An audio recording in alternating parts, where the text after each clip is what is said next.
we've received our first holiday content drop as the 84 overall Road to Four Nations Face-Off Choice Pack has been released. We're going to go over all the options in the video. On top of the new NHL Arcade being brought back into the game, yes, the classic Big Head mode is now back in NHL for the month of November. I'll have a separate video covering all of that. It looks to be a ton of fun. I got to play this when I was in Seattle. Honest to God, the most amount of fun I've had playing this game in years. That being said, let's take a look at the best options for the Road to Four Nations Face-Off Choice Pack. So if you head on over to the store, you will find the new 84 overall choice pack in the Essentials tab. Just hit R1, get all the way over to the end, and you will see the free 84 overall Road to Four Nations Face-Off choice pack. This is account bound, meaning you won't be able to trade in the 84 overall later in the year. It is simply a card that you will get to use in your lineup and play with. That being said, we've got a representative from each of the four countries featuring Brad Marchand from Canada, Gus Forsling from Sweden, Esa Lindell from Finland,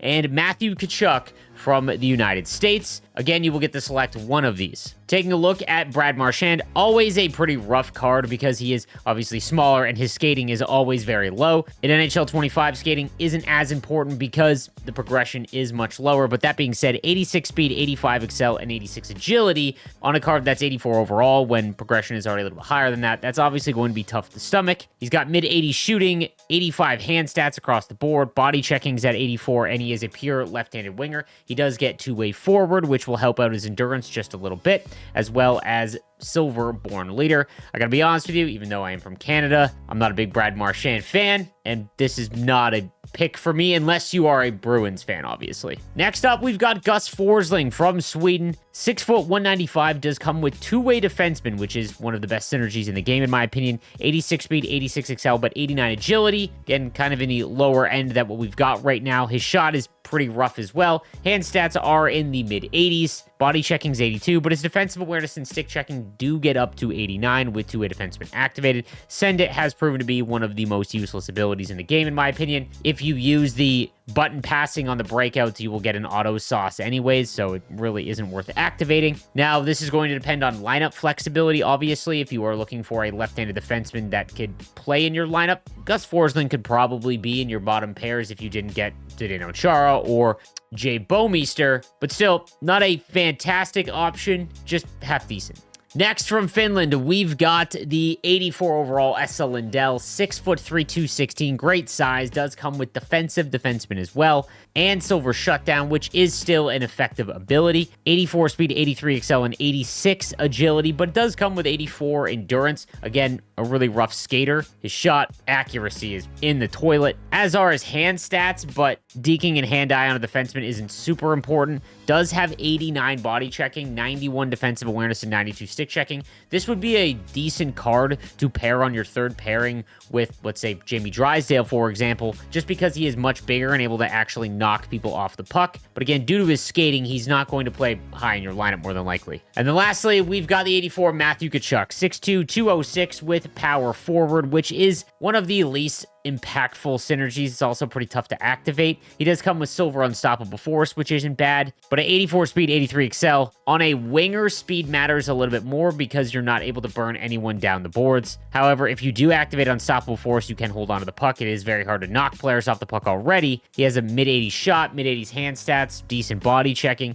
is a pure left-handed winger though, which means that he has a lot of competition already. This is probably going to come down to whatever player that you like the most. If we're looking for pure value and players that could impact your lineup, it's probably Forsling or Lindell. Like I said, if you're in a situation where you've got Jamie Drysdale in your third pair, Lindell is a decent one to go in beside him if you don't have anyone else, or maybe you have a card that's tradable that you can then sell and put Esa Lindell in. But you could also go with Gus Forsling, a little bit faster, just not as good defensively. The two forward options, in my opinion, I just think that there are so many decent left-handed winger options. There is no center or righty in this list, which is a little tough, but hopefully we get more Four Nations face-off players as the rosters get fully announced, and hopefully we get some decent card art. The basic card art is a little bit of a letdown here because this is a promo event. Me personally, I like Gus Forsling, so I'm going to grab him. He's really not going to make my lineup. Now, something to note, today we are going to get one of the most anticipated events of the season, the Next Gen event. This is always the event that hypes up the rookies and shows off some of the players that